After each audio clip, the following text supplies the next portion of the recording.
evening, and welcome to Horror Historian. My name is Amanda, and tonight we'll be discussing the horror comedy franchise Scary Movie.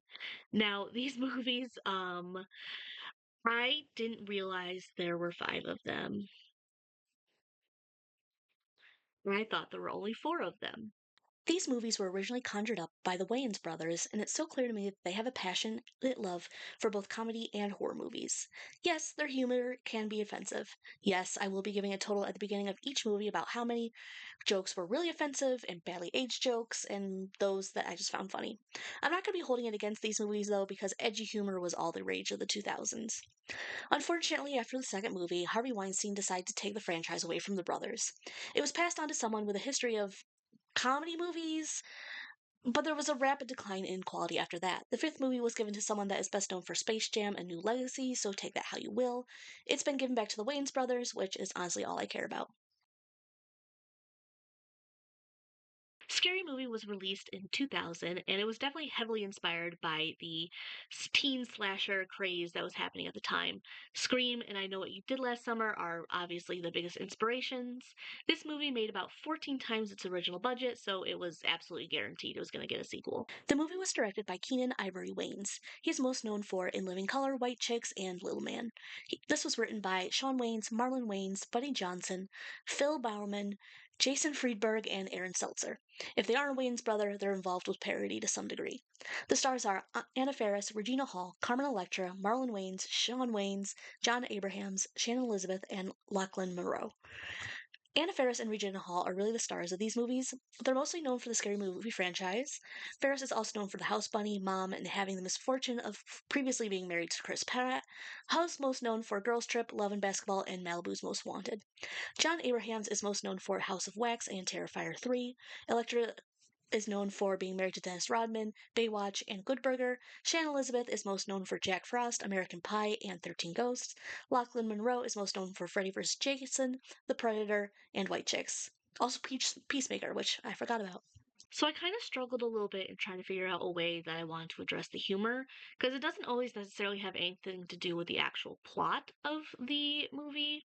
So I decided to kind of split it up into jokes that worked, that I found were hilarious, and then jokes that either didn't work or were just outright offensive or just didn't really age well, kind of on the other side.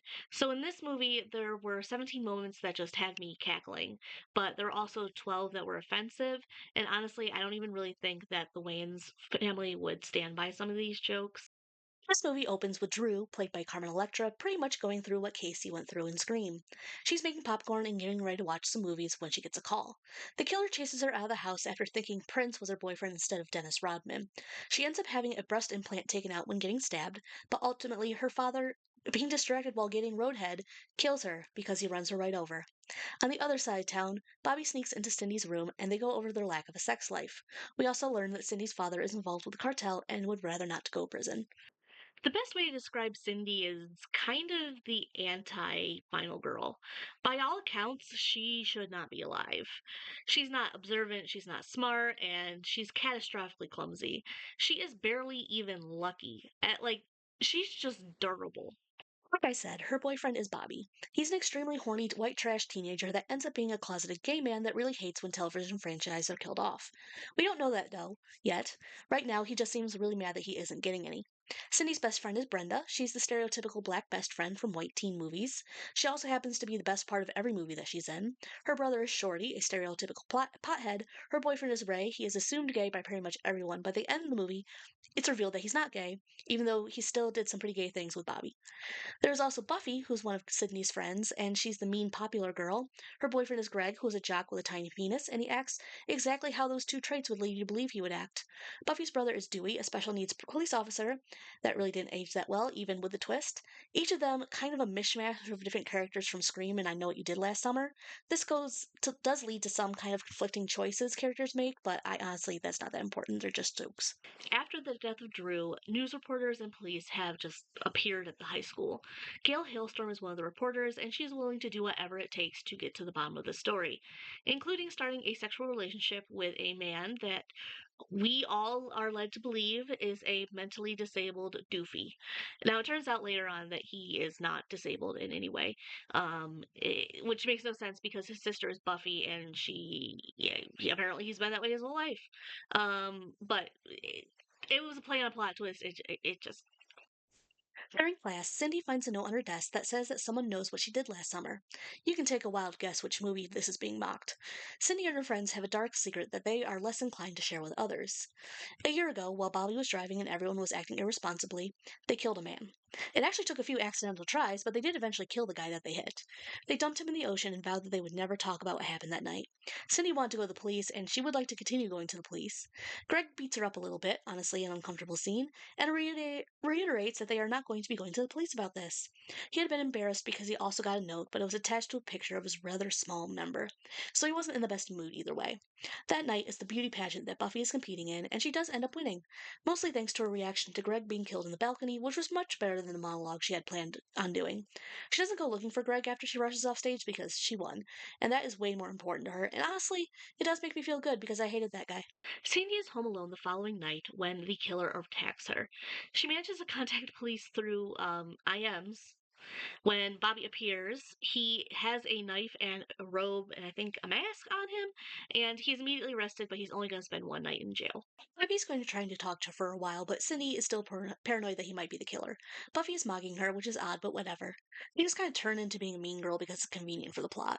That's fine with me, though, because she mocks the killer as she's being killed, all the way up until her decapitated head is placed in a trash bin. It's really funny. It's time to bring Gail back in as she and her cameraman are up in an area that is popular with teenagers sneaking around to hook up. They're on the move and they end up finding Heather, who is also a character in Scream, who seems pretty oblivious to the fact that her boyfriend is already probably dead. The killer arrives and chaos ensues, where Gail ends up having a Blair Witch moment with a camera, and that's the last we see for a while. Which is fine. This version of Gail Weathers is really not as interesting. She already is a parody of an overzealous journalist, so it's making the joke again. Ray and Brenda out on a movie date while Cindy throws a party with Bobby coming over, and Shorty smokes with his friends in another room. These are the remaining characters that we have. At the theater is the iconic Brenda moment of the movie. She's just being the most stereotypical, terrible moviegoer. She's filming the movie with her camera, she's taking phone calls, she's making loud comments every single time something happens. She's so bad that Ray finds an excuse to go to the bathroom. Ray is stabbed by a penis through his ear when he gets a little too curious about a glory hole. A sentence I forgot I was going to have to say, but here we are. He's not actually killed at this point, but we're led to believe that's the case. The killer goes back to the theater, and Brenda thinks that he's just messing with her by dressing up as the killer. He ends up not having to do a single thing because she has annoyed everyone in the theater, not just during this movie, but many movies in the past. She is stabbed by pretty much everyone in that theater and dies her Jada Pinkett Smith death. While that is going on, Cindy finally has sex with Bobby and thinks that he is going to die after being stabbed a little after that. Shorty comes running out after the killer had killed all his friends during a rap battle. Hilarious, by the way. Bobby kills him, and it is revealed that he and Ray are there to kill Cindy. They have only killed Shorty so far, like, no one else that is dead is because of them. They just want to frame her dad and kill Cindy because she didn't put out, and because of that, Bobby is gay. Also, Ray is really upset that they canceled the Wayans brothers. It's that rage that comes up that has Ray stabbing Bobby to death before the real killer kills Ray. Cindy is left to do some Matrix moves to save herself against the killer and kicks him out of the window. She manages to get away, and while Cindy is in the police station the following day, she finally starts to put it together.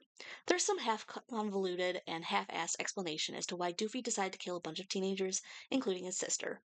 It starts with him having a crush on Drew and just kind of wanders through. Either way, it is revealed to us that he has been the killer the entire time. And Gail was entirely aware of that fact. I'm guessing probably at some point while she was doing her Blair Witch impersonation, they hooked up and we get what we get. Cindy realizes everything far too late, running outside and yelling to the void right before being hit by a car. So everyone in this movie died. This movie is honestly fine, and it's not nearly as offensive as like I feared it would be. Like, it's been a really long time since I saw these movies, so I was like, there are obviously plenty of moments, but like there are also more moments that are just funny. And there isn't an over reliance on just making offensive jokes to make you laugh. They're just funny. This movie, of course, Anna Faris is who the entire movie is built around, and she is hilarious. But let's be honest, the stars are the stars. It's also really clear to me that the Wayans brothers actually do enjoy these horror movies. They have seen these movies and they know what jokes to make about the situations these characters are in. They aren't overly relying on pulp culture of the time, and if they did, they at least seem to know what they were talking about and they would, like, these things would be remembered. At least 25 years on, and I got the references. I can't say the same for some of the movies, and they are significantly more recent. Scary Movie 2 was released in 2001, and this time we're taking a little bit more of a paranormal twist. The movies that they're pulling from is The Haunting and The Exorcist. Those are the main ones that I can think of, like really heavily from The Haunting, though. This movie made about 3 times the budget, which is still a success, but they also spent a lot more money on this movie, and this is the last involvement of the Wayans brothers. Once again, this movie was directed by Keenan Ivory Wayans, written by Sean, Marlon, Allison Faust, Greg Gabransky, Dave Polsky, Michael Anthony Snowd, and Craig Wayans. Craig is a second generation Wayans. Anna Faris, Regina Hall, Sean Wayans, and Marlon Wayans all reprised their roles.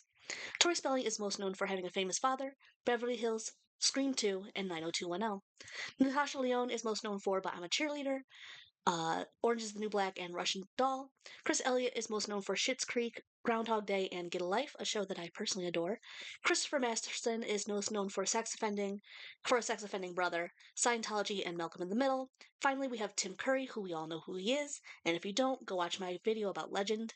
This time we had 5 offensive jokes and 22 just outright funny jokes. I'm pretty impressed by this movie, which means it sucks even more that it was ripped out of the Wayans brothers' hands. This movie opens with a parody of The Exorcist, where James Woods plays a creepy priest and Natasha Lyonne plays a possessed preteen girl. And it gets weird, and let's move on quickly from this. Even though everyone died in the last movie, the core 4 are still alive and going to the same college. Cindy and Shorty are an unexpected duo to start the movie off, and I honestly wish we got more of them. Ray and Brenda are still together, and we're all just ignoring that Ray was ready to kill Cindy. Although I'm pretty sure I saw one cut scene that actually did comment on it. Either way, they're pretty much back together, although maybe less on top of each other as they were the last time. Shorty is there and stoned. We are now introducing Buddy, played by the guy brother of that rapist from the '70s show, and he's just horny. That's all that you really need to know about him. That sums it up pretty well. He has a thing for Cindy, and she's dealing with her last relationship not going well. They try to be friends, but he bros out a little too hard each time. Theo is her replacement for Buffy. She's hot and like maybe bitchy. She doesn't really have a personality. She's hot. Then we have Alex, who is played by Tori Spelling. She is there to be shocking and sexual. We have some people outside of the immediate group of friends, too. We have Professor Oldman and his assistant Dwight. Oldman is horny and also very eager to get some paranormal activity recorded amongst the shower scenes. Dwight is in a wheelchair and very resentful of anyone who even suggests that they help him out. Um, he's also smarter than Dr. Oldman. It feels very important to mention Hansen. He is a servant that had once worked for Master Kane before his death. He is an odd man to say the least. Most notably, he has a deformed hand, and as someone with a messed up hand, I found him to be hilarious. This is my strong hand. The most important thing he says at this point is that Cindy bears a haunting resemblance to Kane's deceased wife. There are a lot of jokes about their similarities, but ultimately the dead wife is decidedly the hotter one. Dinner is a disaster, but one thing comes clear to Cindy. She's going to find out what's really going on with the house, especially after she is directed to a secret room by a disembodied voice. Buddy is there with her when she discovers the diary of Miss Kane. Basically, it was a really crappy marriage. But really, everything is getting weird. The ghost most memorable moment of that is Alex having sex with a ghost. It's funny. It doesn't go on too long. In the afterglow, Alex makes it clear that she is fine having a ghost boyfriend or husband. He just wanted a one night stand. For the rest of the movie, Alex will either be salty that Cindy looks like Kane's wife or trying to find him. The same night that Alex meets with the man of her dreams, Cindy gets into a fistfight with a cat. Cindy is briefly possessed by Miss Kane, and she is about to seduce the professor. However, she snaps out of it before things can get a little too far. A clown attacks Ray while he's in bed, which he immediately does a reverse on. Ray may have said that he's not gay in the last movie, but he's certainly exploring parts of this male clown that most straight men wouldn't be interested in.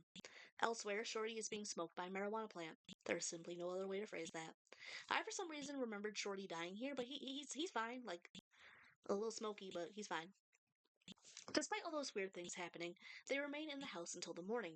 Professor Oldman is getting pretty much enjoying the show that he's been getting. There's some paranormal things going on, and there's a whole lot of stuff he finds sexy as well. So he doesn't want to leave, and he trusts Dwight is on the same page as him.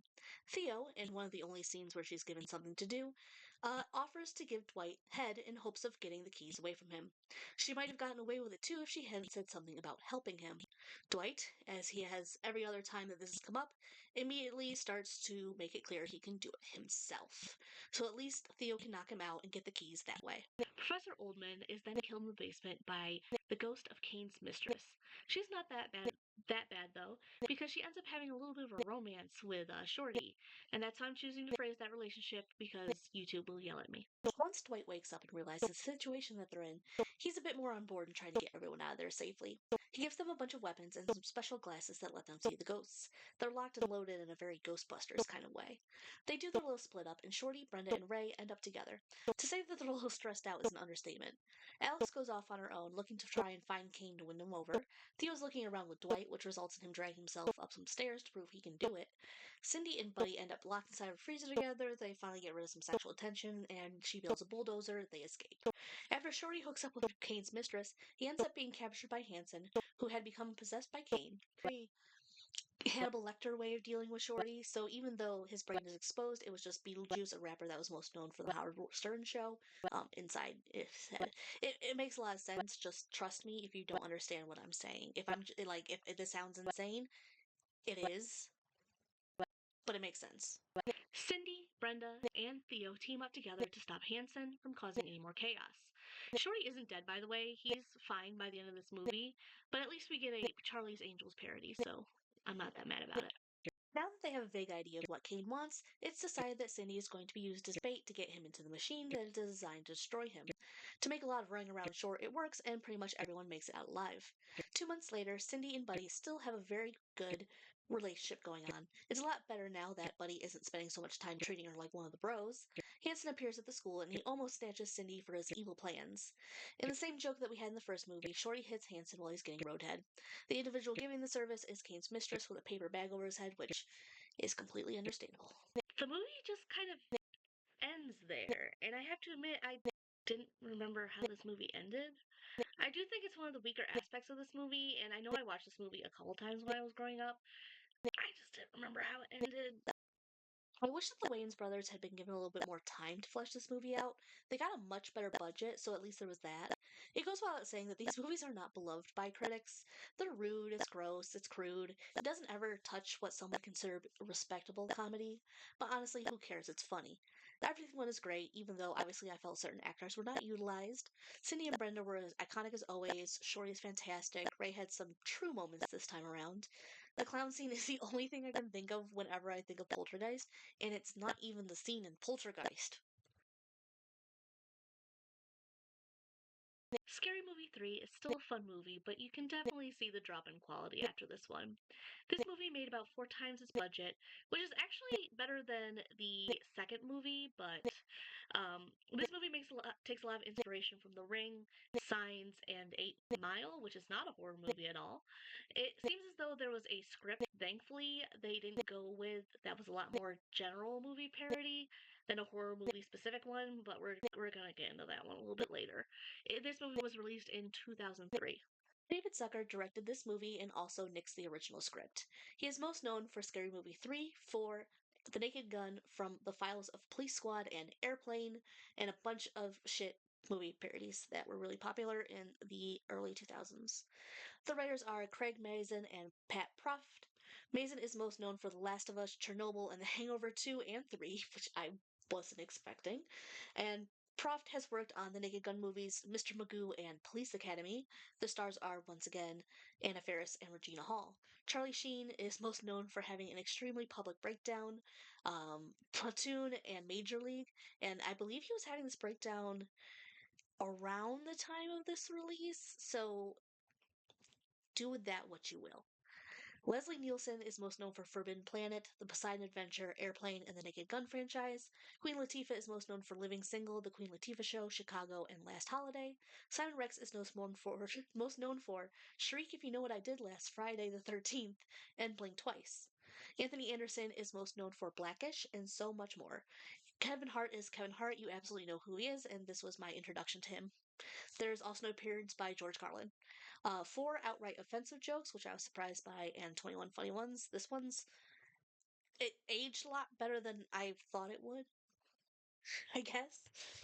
This movie starts with Jenny McCarthy and Pamela Anderson having a sleepover, and everyone just pretending that they're teenage girls.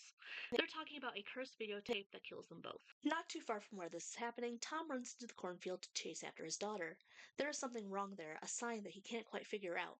We, however, can see that there is a giant arrow pointing at the farmhouse with the instruction to attack there. The event is newsworthy, and we learn that is where Cindy has landed in life. She's a reporter now. Cindy is also raising her nephew, who happens to be in a class where Brenda is the teacher. A career path I believe we can all admit no one saw coming. They're still hilarious together, and their friendship is played a lot more authentic at this point in working together. They are talking in the classroom when Tom's brother, George, picks his niece up. Out of all the relationships that we see in the franchise, I think I like George's relationship with her the most. They kind of match each other's stupidity, and they're hilarious together. He's a rapper, and he invites Brenda and Cindy to come see him perform that night. While the other movies may have had references to other media, almost all the parodies in the first 2 movies were horror movies. It was still very much focused on the genre. From this movie on, we're gonna get these like a random sprinkling of other genre movies. For example, George is basically 8 Mile, except that parody movie has already been made with Malibu's Most Wanted. Brenda is just as skeptical as I was, and we had reason to be. The bright side is that we meet George's 2 black friends, and they have given him a ton of unwarranted confidence. They are played by Anthony Anderson and Kevin Hart, 2 people that I would really struggle to see in a Wayans Brothers movies, but they're fine in this. They're amusing. I'll give them that. Their little arguments about, what was it? You can't wake up dead. Those are funny. I will give them that. The next scene is a rap battle, which goes on for way too long, and that's going to be a complaint that I have in a lot of these movies at this point.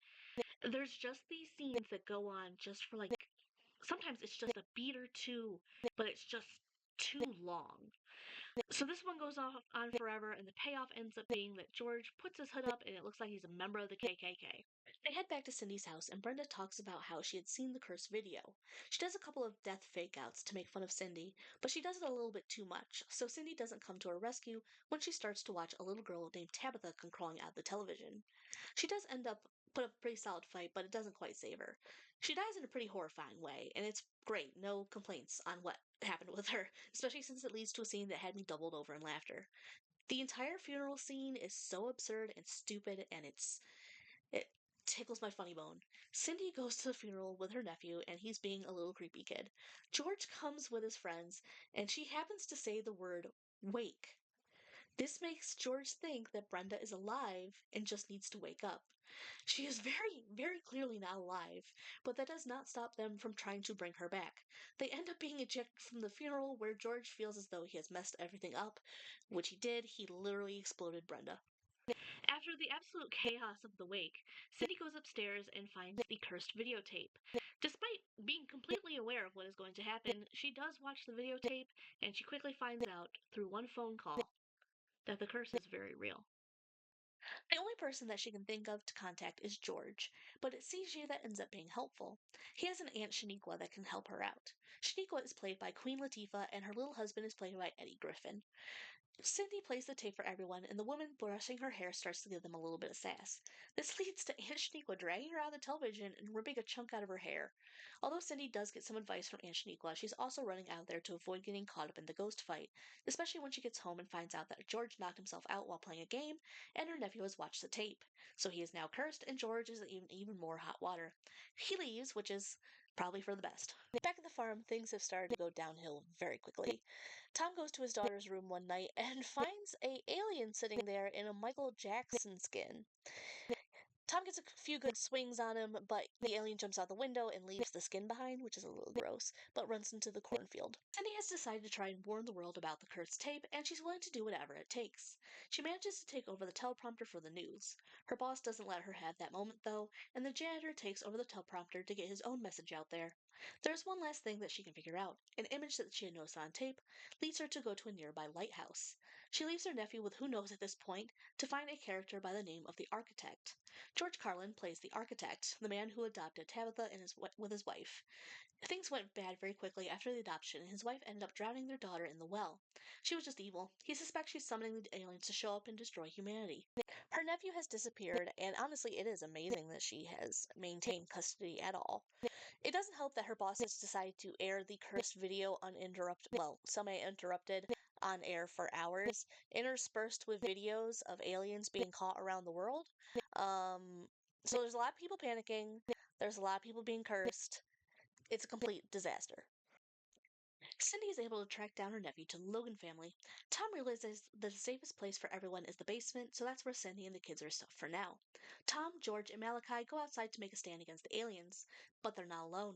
The president just shows up. I haven't mentioned the president yet because he was mostly just a cutaway gag making fun of George Bush. Now that he's here, hey Leslie Nielsen, you are a surprisingly fun addition to this cast. Anyway, CJ also arrives with a few gang members to help. It's looking as though they're going to get a big old fight. But it turns out the aliens are friendly. They're only there because they watched the tape and they want to, not die. The aliens may not have been exactly like humans in their anatomy or culture, but they're not intentionally causing humans pains. That's just kind of how they say hello. So with all that resolved, we have to return where Cindy and the kids are still hiding.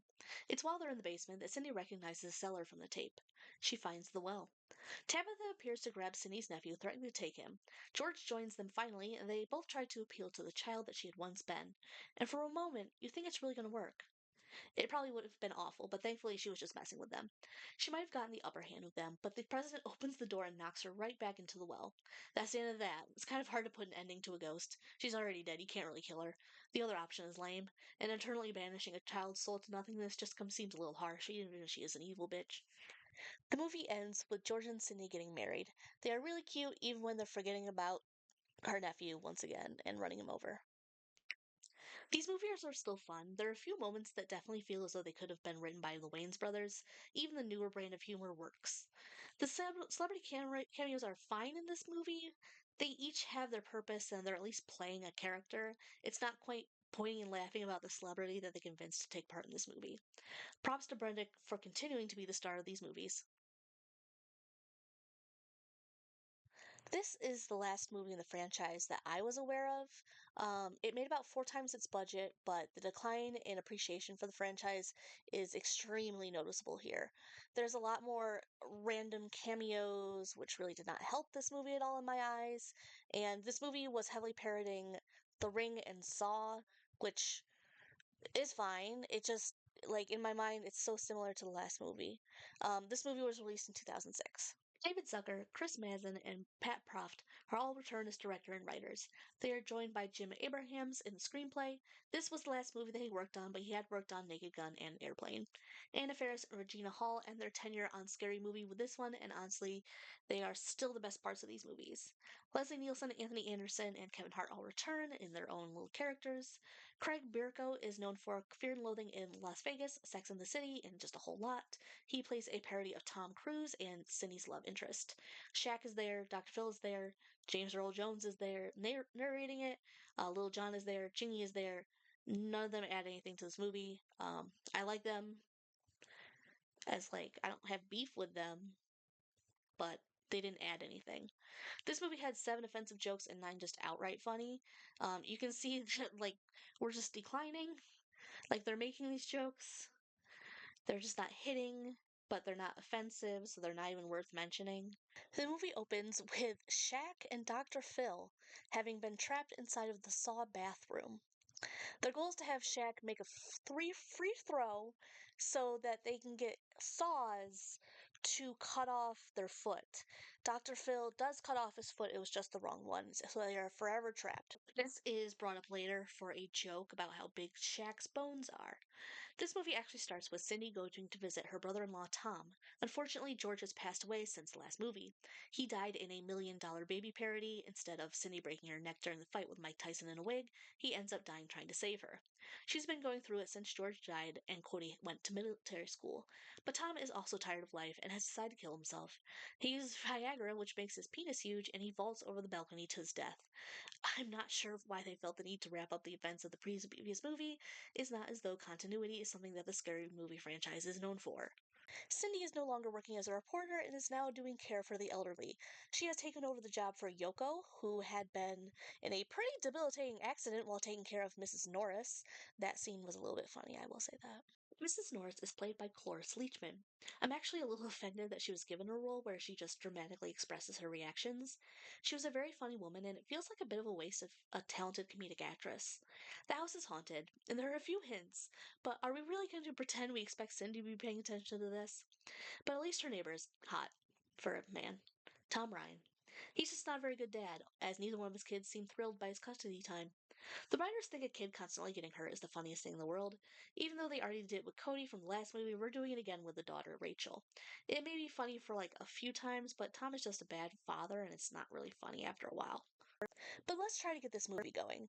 This movie is a mashup of War of the Worlds, Saw, The Village, and The Grudge. I would say one of those movies has a lasting impact.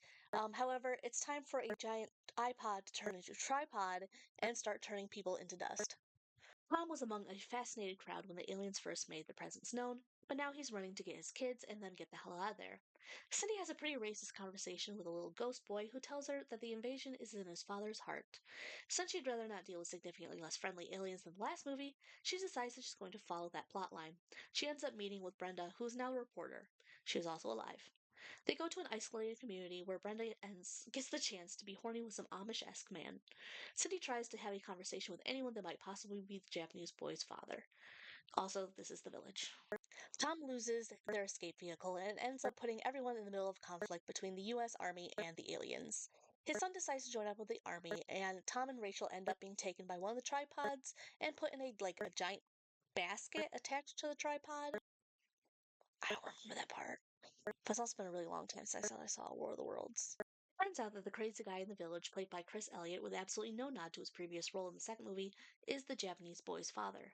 Ultimately, it is revealed that a lot of people died during Cindy's boxing match other than George. One of those people killed was a little boy. The tripod ends up visiting the village, and both Brenda and Cindy are taken.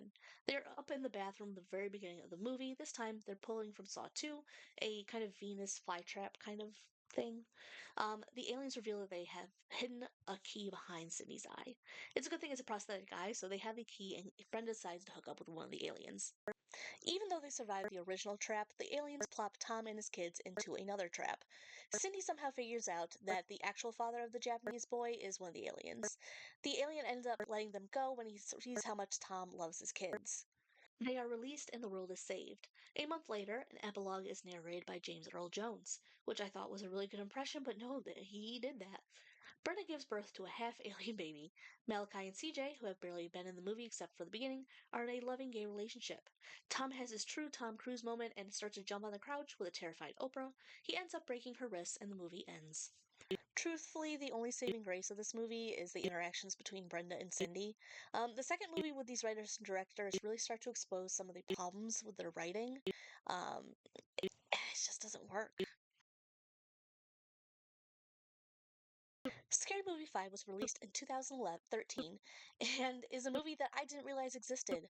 Simon Rex returns as a main character, but he doesn't play the same main character. And David Zucker returns and wrote this movie with Pat Profit. It made 3 times its budget, but honestly, from what I can tell, it was not received favorably. This movie largely pulls from Paranormal Activity, Black Swan, Mama, and Rise of the Planet of the Apes. The director this time is Malcolm D. Lee. He is most known for Welcome Home, Roscoe Jenkins, Undercover Brother, Girls Trip, and Space Jam: A New Legacy. Okay, so I kind of baited you in the beginning. He's not really that bad of a director. Some of these are pretty good, but he also did Space Jam more recently. Ashley Tisdale is desperately trying to escape High School Musical and being on Disney for most of her career.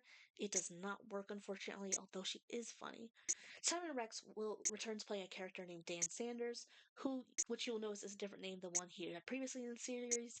He once again plays Charlie Sheen's brother, but this time Charlie Sheen is playing a fictional version of himself with Lindsay Lohan. Our roundup of random appearances are Mac Miller, Sarah Hyland, Tyler Posey, Bow Wow, Snoop Dogg, Mike Tyson, Cat Williams, Usher, and Big Ange. Some of them are playing fictional versions of themselves, others are playing actual characters. All of them are a little bit distracting. This feels more like disaster movie than an actual scary movie installment.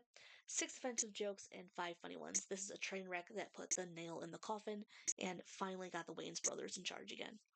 Although it still took a while after that. This movie opens with Charlie Sheen coercing Lindsay Lohan into having sex with him while she is unaware that there are cameras around the room.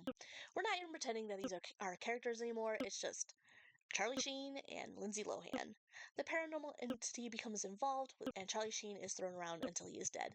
Lindsay Lohan just kind of leaves. We are told that Charlie Sheen's corpse partied for 3 days after his death, and that his 3 children went missing. It's been months since that incident, and Snoop Dogg and Mac Miller are wandering through the woods to find weed to steal.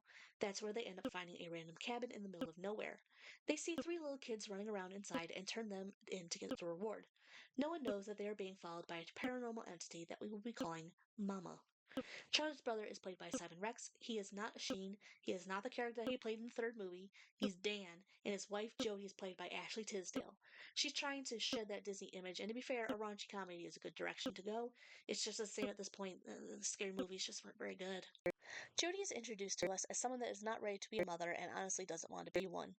But Dan jumps at the opportunity to take custody of his 3 nieces, even if Jodie is the one that ends up doing all of the work. They end up in a nice middle class home and they put a ton of security cameras to make sure that the kids are safe. Even though Jodie does her best to be a mother to the 3 kids, she also needs something a bit more to herself, but can also help her bond. Listen, this is all nonsense, but we needed a reason for Jodie to become a ballerina. She decides to audition for the lead role of Swan Lake, a role that she barely manages to get at over Kendra. Kendra is a replacement for Brenda. I'm sure that's not shocking based on the name alone. The actress works with what she has. The material just isn't funny. She doesn't do ballet. She does dances that would be more normal at a strip club. At least we don't have any aliens for this plot line. I guess the chimpanzees are close enough. Dan is the one that is working with the chimpanzee, Caesar. He has developed a serum that makes Caesar incredibly intelligent. It really doesn't take long before Caesar is smarter than Dan, but Dan isn't smart enough to realize that fact. Caesar is going to be in the background for, all of this. Dan and Jodie have a Latina maid that lives on property, and she's the one to notice that they might have something paranormal going on. She's Catholic for the most part, but she's not above using other religions to try and protect the family. Since Jodie is the one that is spending the most time with the kids, she's a little on the fence about everything that is going on. She's at least heard of Mama. Dan is a lot less interested in entertaining it, and when he finds her having another ritual after the pool drain has a party, he fires Maria. That is not a sentence I thought I would ever say, but here we are. All the apes that Dan had been working with escaped. And honestly, it's amazing that he was able to stumble upon something that worked, that caused something to become smarter, because he's an idiot. Jodie, Dan, and Kendra come together to try and find a way to save their family. There is something going on. We all want to get out of this movie as fast as possible. They get in contact with a psychic who is a fraud, but they then get a dream extractor from Inception, a movie I have never seen, I will admit. Jodie learns that she needs to get the Book of Evil. This leads to an Evil Dead sequence that I'm not mad at. Maybe if they did more of this movie would have been worth watching. There's a few popular teen stars that make up the Christian teen group that is at the cabin, where the book is being held in the basement. People like Tyler Posey, Bow Wow, Sarah Hyland, and Katrina Bowden. It was a little amusing to watch them go crazy and get gory. Jodie and Kendra get into the basement and find the book. They read from it, the teens go crazy. They read some more, the teens go back to normal. It's good, it works. They do actually take a quote from Army of Darkness. That's just where I know it from. But I didn't realize that it's kind of like a funny cultural thing. When someone needs to have a spooky saying. Like, the first time it was ever used was actually the day the Earth stood still, and it's been used quite a few times since then, like I said, in Army of Darkness. But I just thought it was cool that they sprinkled that in here as well. Mama brings the 3 children to the edge of the cliff to sacrifice them, so that the 4 of them could be together forever. They save them, even though Jodie sucks at solving the curse, but she just knocks the ghost over the side of the cliff, and then a shark eats her in Mac Miller and Snoop Dogg's pool, sure, whatever. The movie ends with Jodie giving up her part of the Swan Queen so that she could devote herself entirely to being a mother. Kendra takes the role and dances like a stripper, but it seems to be exactly what the crowd actually wanted. Also, Medea is there for some reason. The narrator of this movie is Caesar, who is warning everyone that the apes are going to be taking the world over. The movie ends with more Lindsay Lohan and Charlie Sheen. It's probably not aged well considering what we know about their lives and like how addiction works now that we're actually having that conversation. You don't feel great. I'm not the biggest fan of comedy, but I still really like the first three movies in this franchise. I think the first one is always going to be the best, and I do look forward to the Wayans brothers taking over the franchise again. I would love to see like certain people return to the franchise or certain movies parodied, but like we'll see. I'm sure it'll be fun. While I absolutely love the second movie, I'm so fascinated with the idea if they'd given the Wayans brother a second to breathe, what they could have produced. I do like the third movie, and the fourth movie is alright. They share a few two similarities for me, though, and I didn't realize how much I had them like smashed together in my mind. The fifth movie is a train wreck. There's too many non-horror elements, and they could have they could have gone ham. Like if they just gone straight horror, it could have worked. They became far too obsessed with getting celebrity cameos by the end, and it felt like it was just so heavy-handed. It started out as such a fantastic movie franchise by people that actually seemed to be invested in these horror movies that they were also making fun of. The Wayans brothers tend to have hit after hit in the humor, and even though they are the oldest in the franchise, they didn't really age as badly as I thought I would have expected. Of course, it's not perfect. It was the early 2000s. It's honestly a miracle that they stand up as much as they do. The last horror movie was just so unfunny. No wonder it completely ended the franchise for like 12 years.